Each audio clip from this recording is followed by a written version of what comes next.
On va warhammer ce soir. Enfin, pour comprendre ce terme, on va découvrir l'univers passionné des joueurs de Warhammer et justement un Sagat ici armé d'un Mégatron qui vous lance une petite attaque. Alors il s'agit effectivement d'un jeu de société avec des figurines de guerriers miniatures. C'est tout petit. Alors des figurines qu'on bouge, mais attention, pas n'importe comment, parce que le jeu n'est pas simple.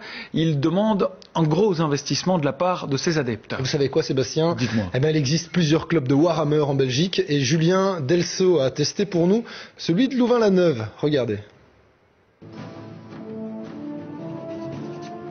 Merlin est un adepte de Warhammer, un jeu de société où doivent s'affronter deux joueurs à l'aide de figurines miniatures. Les joueurs doivent fabriquer eux-mêmes leurs figurines de guerriers avant de livrer bataille. Celles-ci sont vendues en pièces détachées.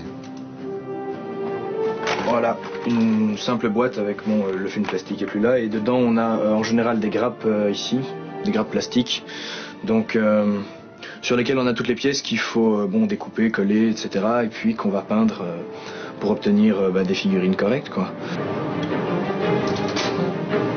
Combien de figurines est-ce que tu as plus ou moins? Ça, je suis vraiment incapable de compter, mais je dirais plusieurs centaines, ça j'en suis sûr, mais je suis incapable de dire. Voilà, donc c'est ici que j'entrepose toutes mes figurines.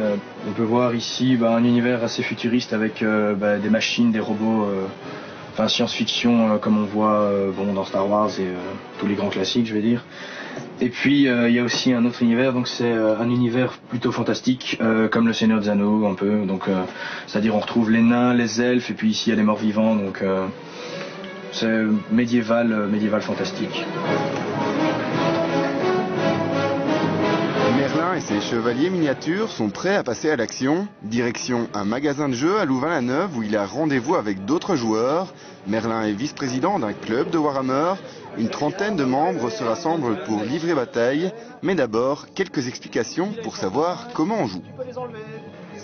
Donc, une fois qu'on a installé les figurines sur le champ de bataille, on va pouvoir déterminer avec des dés qui va commencer à jouer, toutes les actions qui vont être réalisées donc par les soldats. Et donc on déplace les Space Marines vers leur ennemi juré, les Space Marines du chaos qui sont leurs anciens frères qui les ont trahis. On va juste faire tirer les 4 là.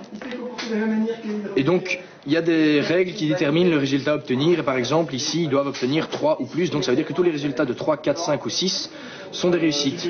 Ce qui veut dire qu'il y en a 2 qui ont complètement raté. Pour ceux qui n'auraient pas compris, pas de panique. Il paraît que tout est expliqué dans les règles du jeu. Il suffit de lire plusieurs fois ces quelques pages. Voilà, ça c'est les dernières pages de règles. Donc en fait, on a que, je dirais entre 80 et 100 pages maximum de règles.